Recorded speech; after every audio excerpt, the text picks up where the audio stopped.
Welcome back to my disembodied voice. For as long as we've had cinema and television, we have had villainy, despicable antagonists, and evil. From mustachioed villains tying young ladies to railway tracks in silent movies, to Norman Bates in Psycho, to Hammer horror monsters of the 1970s, to the rulers of galactic empires in Star Wars, to serial killers like John Doe in Seven, to murdering Nazi pepperpot Daleks, to limb-twisting demons from the Upside Down, all the way through to purple tyrants who like collecting gemstone decorations for their big golden gloves. We've had a plethora of evil on our screens for many years. Now, recently, my favourite TV show of all time, Doctor Who, was run into the ground by someone who seemed to take offence at everything on other people's behalf. And I had problems with that, and a lot of us on the production team had the problems with that, of associating disability with evil. And this was because he had problems with how evil looked. He also had problems with evil, full stop, as his villain for the laughable recent season of Doctor Who, the Rani, was described as worse than evil. Just indifferent. Now, I've had issues with this reductive thinking about evil as it removes all context and nuance as to why someone does something despicable, as motivation and character depth is just as important for an antagonist as it is for the protagonist. And it also excludes groups of people from great cinema roles because it means that by reducing them this way, you're defining them by a single characteristic, when they are actually so much more. After all, women can be evil. Just look at Rose West and Myra Hindley, Beverly Allitt, and even the British nurse Amelia Dyer, who took the lives of hundreds of infants in her care during the 19th century. Amelia Dyer offered to adopt unwanted children for a fee, but instead strangled, starved, or drugged them. And it's estimated that she killed between 400 and 600 children in her reign of terror. So, straight away, just being a woman doesn't make you immune from being evil. Nationality, race, and age also mean nothing, as we have had atrocities committed by black, white, young, and old, and, in terms of disability, cannibal killer Andre Chikatilo had epilepsy, and in 2005, the wheelchair-bound Juan Romero Robles was sentenced to life for robbery, rape, gang crimes, and he was also a registered sex offender. So, while this guy might have problems with associating disability with evil, the simple fact is that evil is something which is far more nuanced than what race, gender, disability, and whatever classification you are. Men, women, and children have found to be evil across many centuries, and in cinema, we have had the same cross dynamics of varying villainous people who have portrayed the darker side of humanity and what it takes to be a monster. But just what does evil look like? Is there a simple paradigm to what makes a great villain, and are there basic psychological tenets outside of mental illness or personality disorders that make someone evil? Well, for today's video, join me as we look at what evil looks like, where evil comes from, and is there such a thing as evil, or is evil merely a philosophical viewpoint from an alternative frame of reference? Now, for simplification, we're staying with humans, so there'll be no monsters or creatures in the mix here, as that's a whole different kettle of fish. So, spoilers ahoy for any film or TV show we discuss today, and, as ever, we'll be following a flow-through chart. And our topics for today's video essay are the construct of evil, the biology of evil, the psychology of evil, the look of evil. Right then, let's crack on. Now, evil isn't as reductive as just being bad.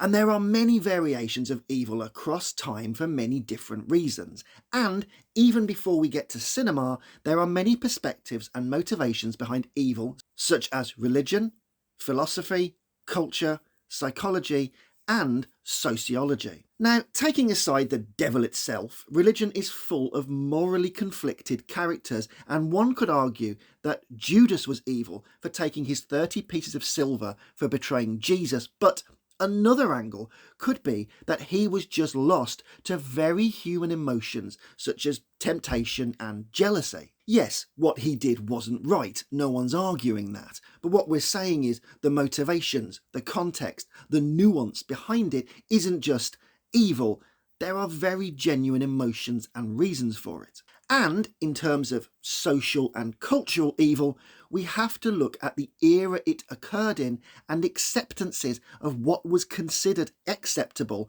of how people lived at that time. A long time ago, before TV and the internet and even flushing toilets, one of the biggest gatherings was people watching an execution or getting to see a lifeless body swing from the gibbet in the middle of the street. Romans liked nothing more than watching two men fight to the death, or viewing what parts of Christians' lions found most tasty, but were these evil acts or merely the accepted facets, tenets and events in society at the time? Sure, we would be horrified in today's world at the notion of turning up to watch someone get beheaded, but back in the day, that was an event that gathered crowds and was considered entertainment. The point is that what we view now as barbaric was once the norm, and years from now, what is the norm now will be considered uncouth and outdated. And that means that generally, evil isn't simply binary, but it is something that we need to define, otherwise we have no grey area between antagonist and protagonist. Now, in our society, we have the social contract, where we must respect others, abide by the law, and stay within the boundaries of society's structure, and that's simple. But when it comes to evil, even the most heinous acts can sometimes come from the most reasoned justification from someone's frame of reference based upon their experiences, culture, development, and life experiences. So to be clear, I'm not excusing evil, I'm finding the motivation for it, the reasons why it occurs, and, more to the point, why we shouldn't be offended by it and stop it or reduce it and say we can't have that on screen, because there are very justified reasons, and that's what makes great characters exciting, their depth, their nuance, their history, their philosophy. And so, in terms of discussing what evil does look like, we have to start at the construct of evil. Is the villain on screen merely a wicked individual who likes inflicting harm, or is there a more complex compound of dynamics involved?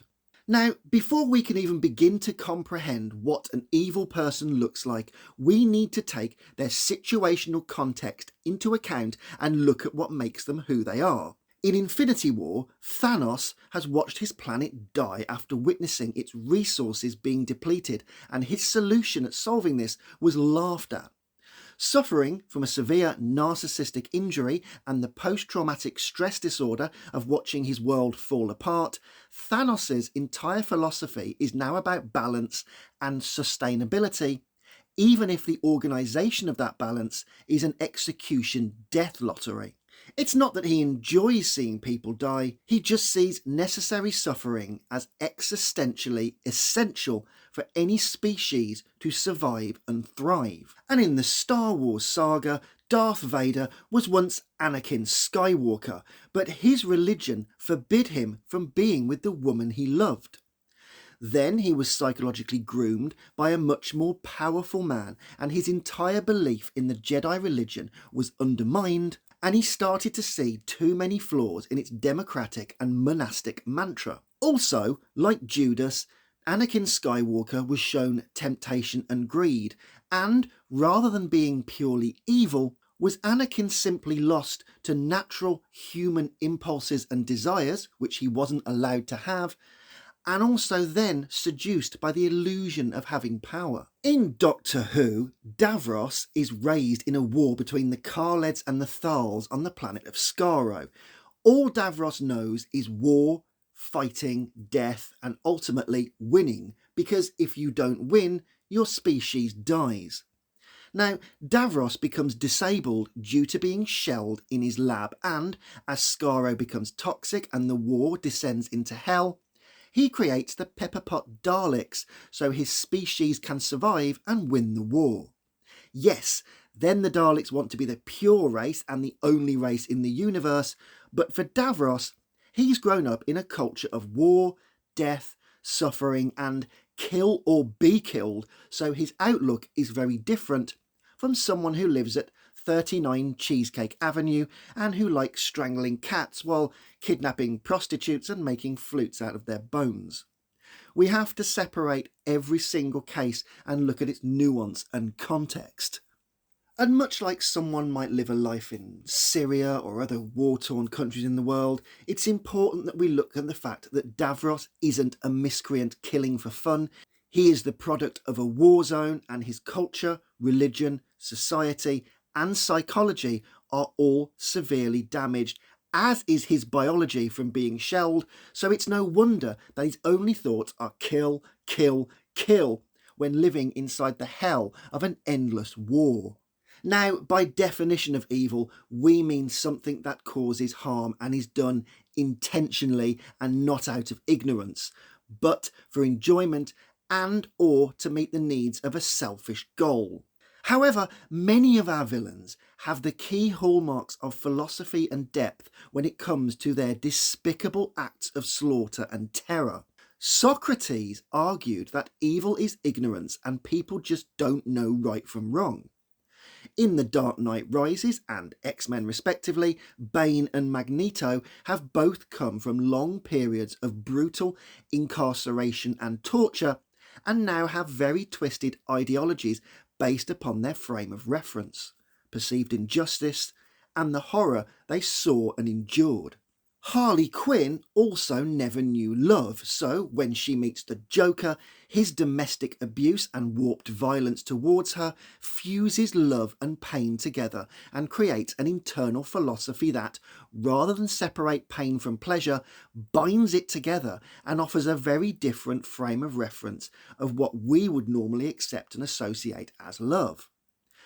Now, the aforementioned Bane hates the elite and how humanity revels in the moral turpitude of decadence, whilst others go without, and even Loki from the Thor movies is warped by jealousy as Odin plays his two sons against each other, so there is a correlation and causation between his need to be a ruler and the ideology of competitiveness and jealousy.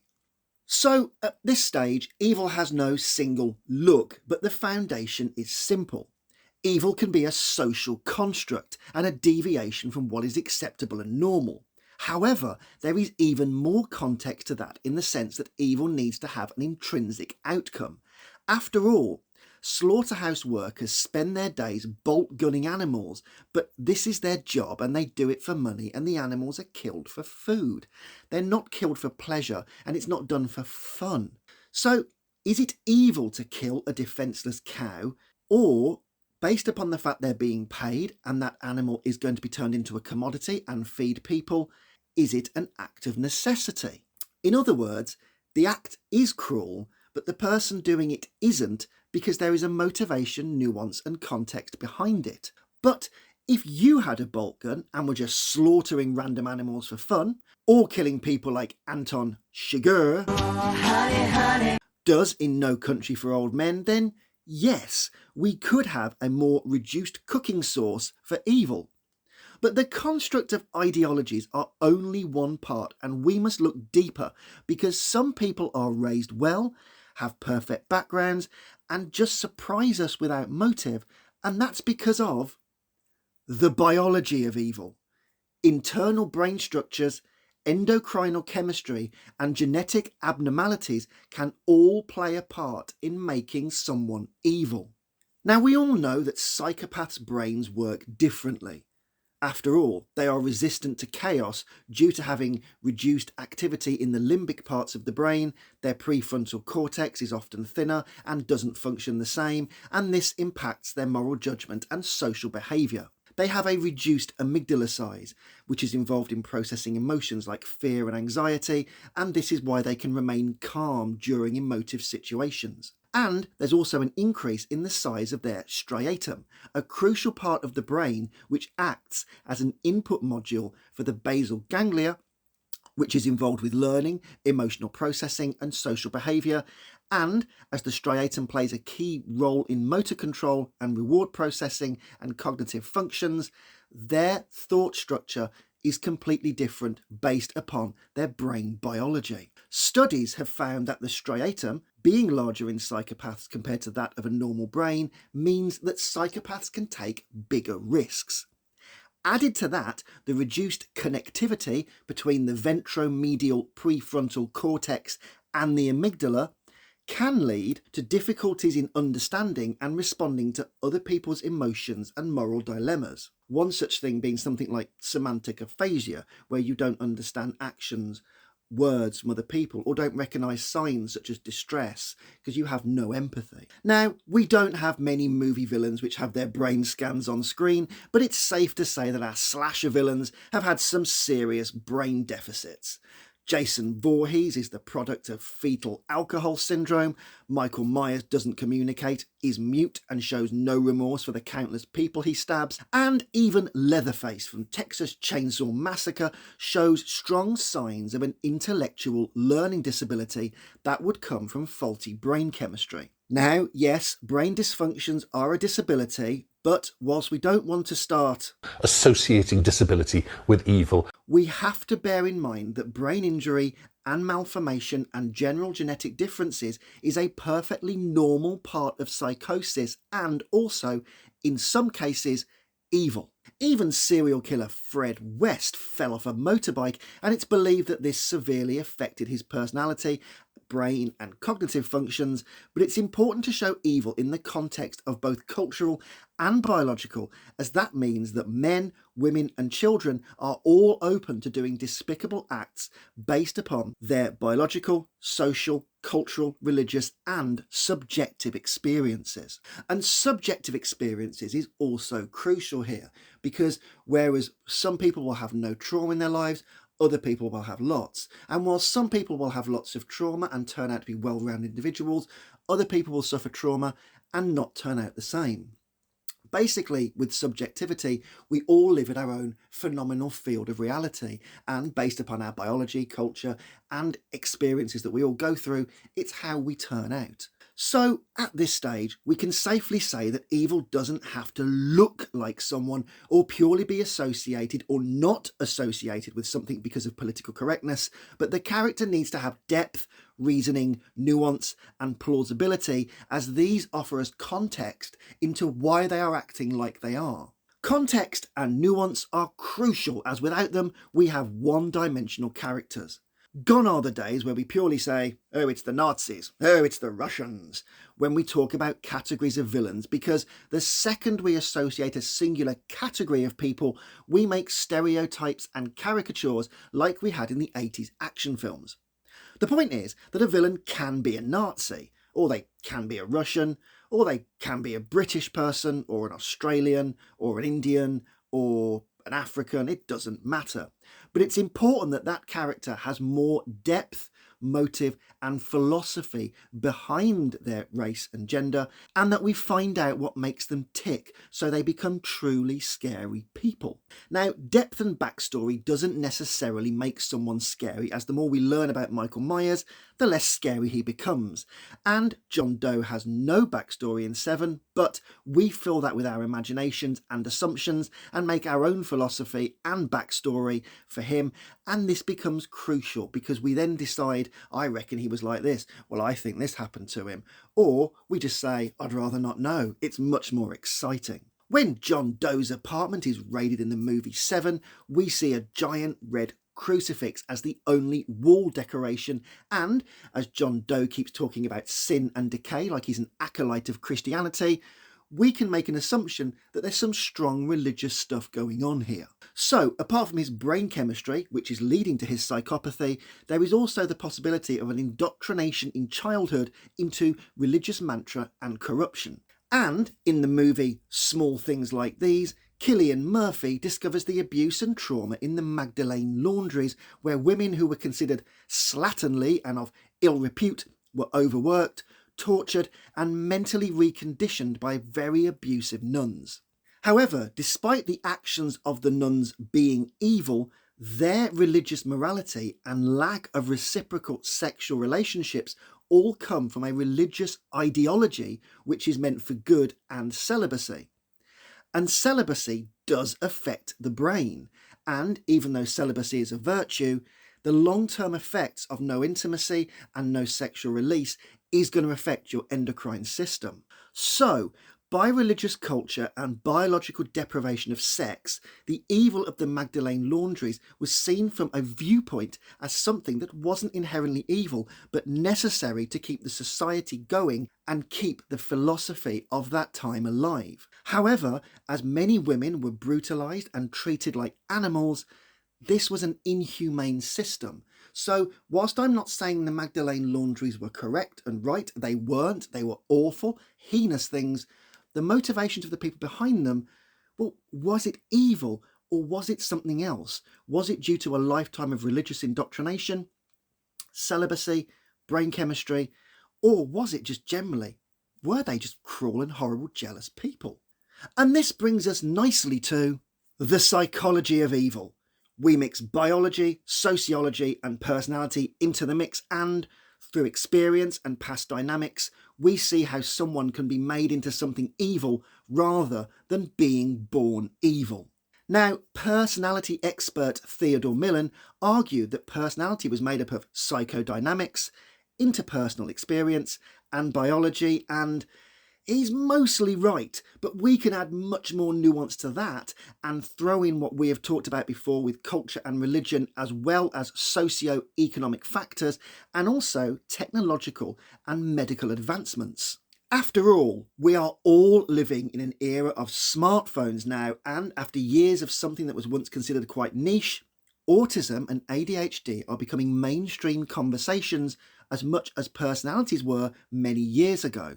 Borderline personality disorder was first written about in 1938, but it didn't make the DSM until 1980. And even schizophrenia, which was discovered in the late 19th century, didn't get its name until 1911 in the 20th century, as before that, anyone who saw visions or heard voices was either a heathen to be stoned or locked up in an insane asylum for eternity until they rotted to death in misery. The point here is, periods in history defined who people were. Lack of medical knowledge, lack of understanding, lack of technological breakthroughs all help define periods in time. And whilst you may find it difficult or challenging, we can't eliminate that. If we're making a period drama, we have to take those into context because they didn't have all the advances we have now.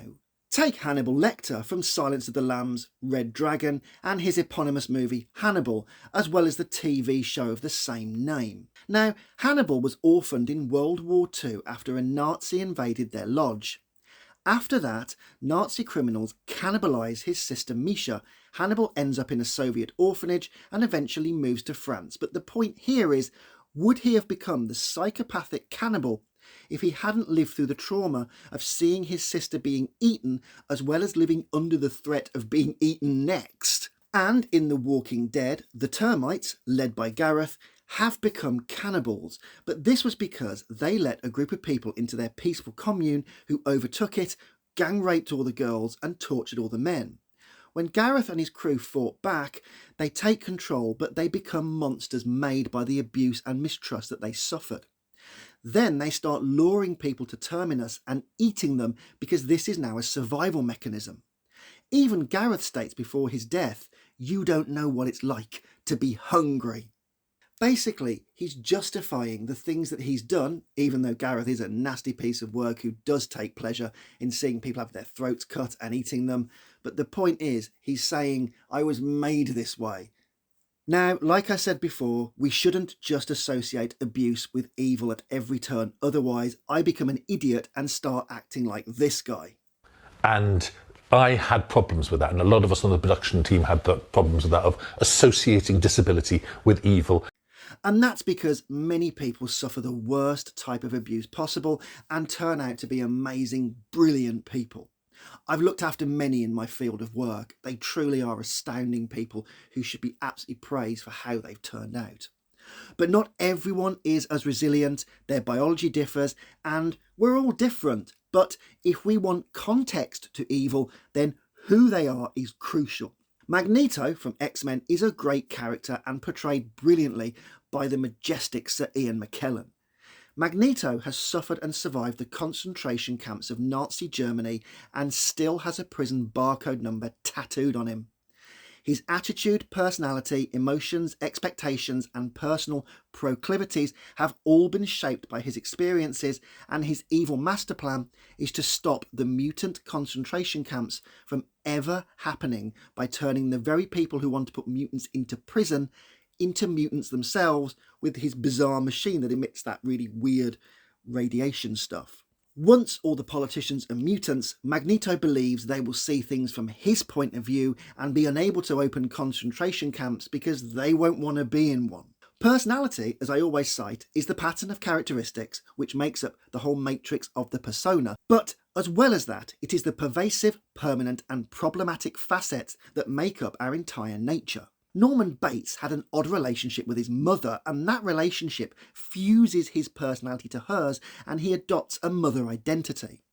Now, whether his mother sexually assaulted him or just loved him a bit too much is open to interpretation. But his personality, which is his immune system for general adversity and his ingrained perception from lived experience, is well and truly warped as he covets sexual gratification and then slaughters the slatternly women who stay at his motel.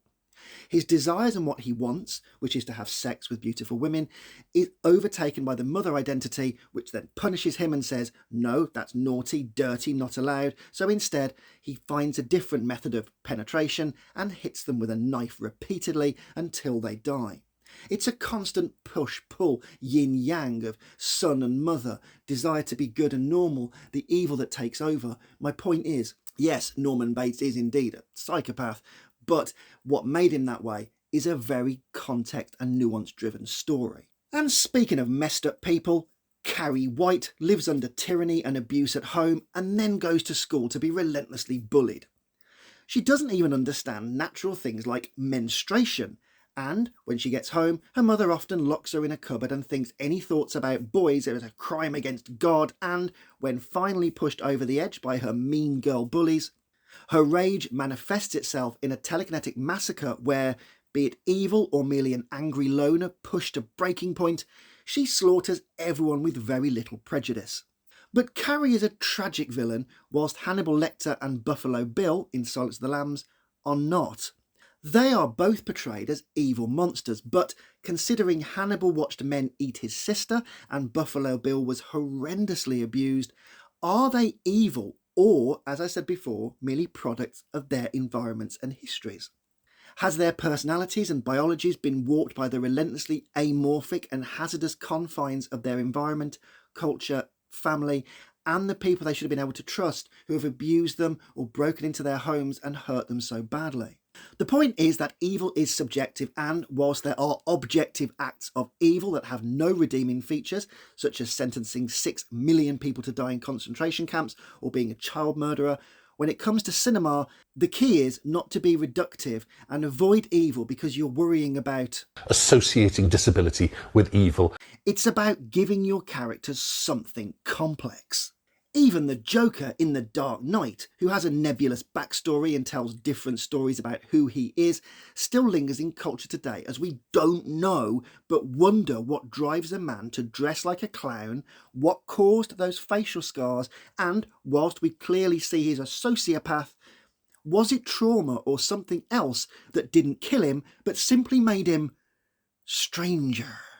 However, much like Russell T Davies doesn't like associating disability with evil, and the BFI don't like facial scars, we come to the important question of this video essay. The look of evil. What, if anything, does evil look like? And if we take all of the above topics on board, is the aesthetic just as important as the psychological, biological, and cultural aspects? Okay, so does evil have a specific look? Well, Yes, it does, and no, it doesn't. Allow me to explain. In the Nightmare on Elm Street films, Freddy Krueger is a child killer and a child molester and is literally the stuff of nightmares. And it's important that he looks dishevelled, burned, vile and creepy because you want a psychological reaction to his physical form.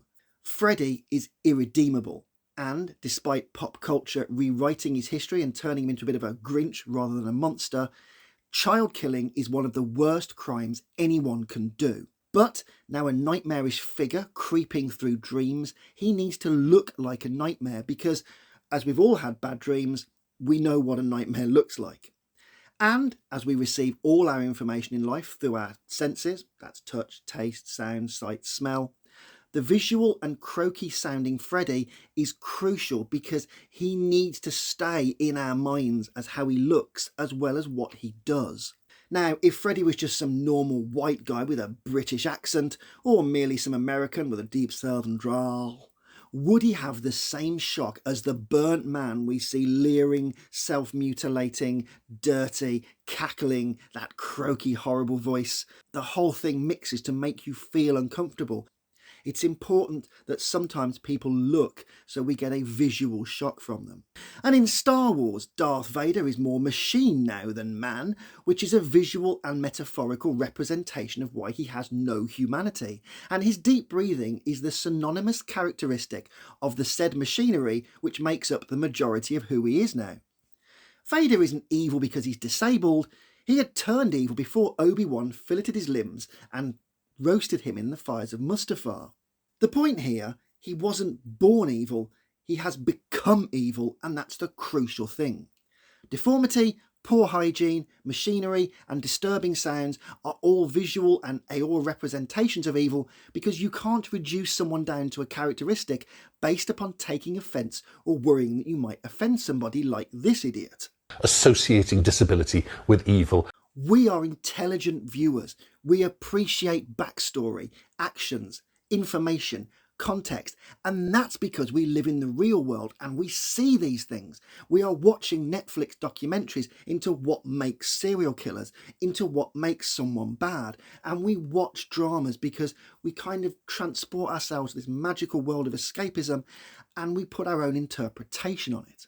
But sometimes it's even just much more simpler than that. We just see what someone looks like, and much in real life where you might cross the road where you see a gang of kids in hoodies or get creeped out by a dirty old man leering at you with a fixed grin, there are visual anomalies which make us feel uneasy, and that's part of our fight or flight defence mechanism which is built into our survival thinking.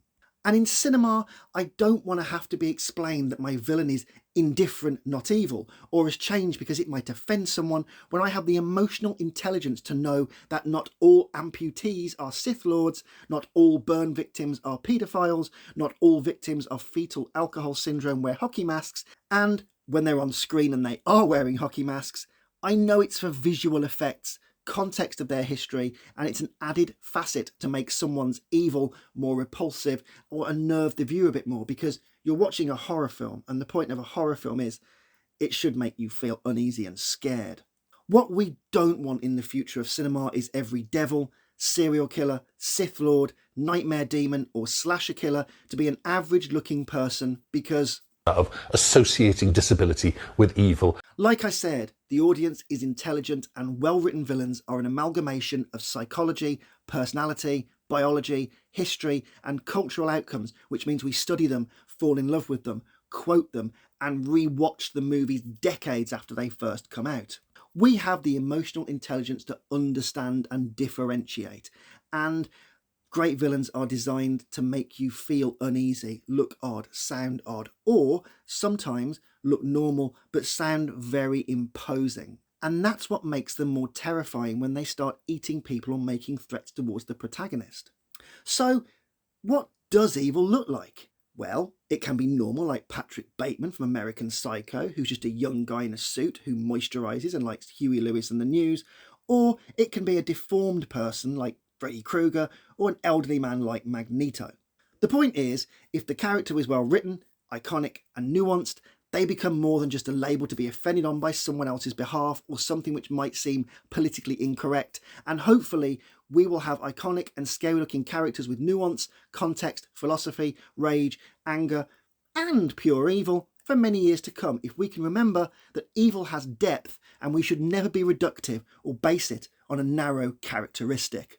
Anyway, that's it for this week's video. So remember that psychology is cool. Please like, share and subscribe, as more subs means more vids, and even leave a comment or start a discussion, as healthy debate is always welcome on here. And as ever, until next time, I'll catch you later. In time, you will know what it's like to lose.